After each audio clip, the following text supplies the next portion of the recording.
Hey guys, so we are shooting in Brooklyn today. I'm gonna show you guys a behind the scenes look of my shoot, my equipment that I'm using, and everything that's going to go into this shoot.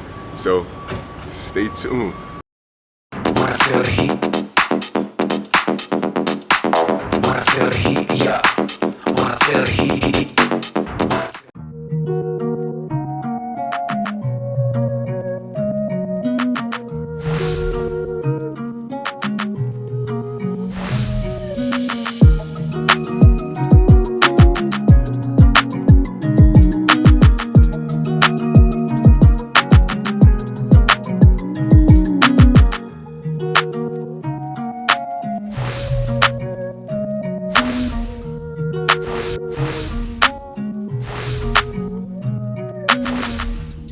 So how you guys like the behind the scenes?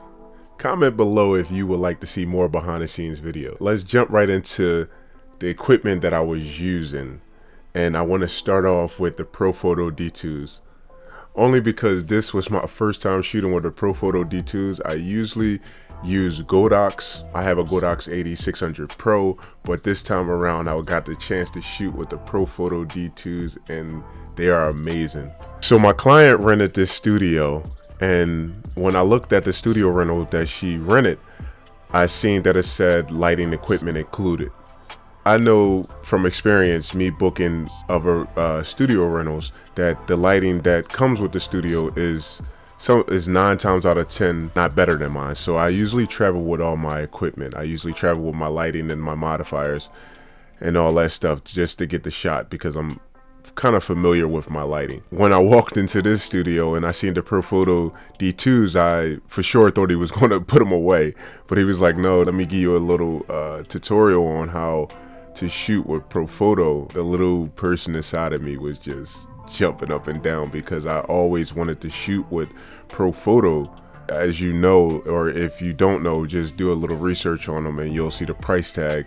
It's a little hefty. One thing that that stood out from my Godox 600 Pro when I was shooting with the Profoto D2s was the flash duration, or the time that it takes to load up another flash. So when I'm shooting with my Godox 600 Pro and I shoot like a continuous mode, or like I shoot in like a burst of images, most of the time it's always a dark photo in there, one that the flash did not catch. But with the Profoto D2s, everything was lit perfect. So the flash duration is much shorter than the Godox 600 Pro. And I love that about that. And I don't know if this happened to you guys with my Godox 600 Pro and the trigger. When I'm shooting, a lot of times it would change my ISO to 1600. I thought it was the weirdest thing. That did not happen on this shoot because I was shooting with a Profoto trigger and the Profoto D2s. All right, enough of me fantasizing about the D2s. Let's talk about the modifiers that I was using. I used a 5-foot Octabox as my main light, and that had a D2 on there. And with my fill light, I used a 2x3 strip box to fill in the light. Now, why did I use this 2-light setup opposed to my 1-light setup that I love? Because this is a branding shoot, and with branding shoots you want everything, you want the light to be even. So with this 2-light setup, it allowed me to fill in the shadows and have everything bright, just so I can highlight the clothing. My camera of choice was my Canon EOS R, and I paired that with my 70-200 f2.8. I do need to go ahead and buy the 24-105 f4 for the studio.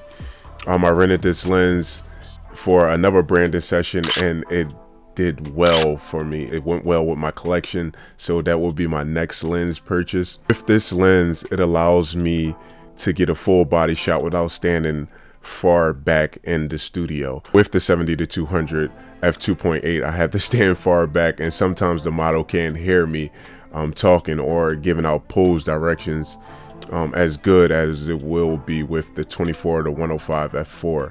That's my next lens that I'll be getting. If this video was somewhat helpful, hit that like button and subscribe to the channel, and I will be giving you guys more content. a more behind the scenes look at my photography and my style of shooting, and trying to teach as I go along. That's it for today, guys, and thank you for coming back. If you are subscribed to the channel, I really appreciate the love, and I love you guys. So peace.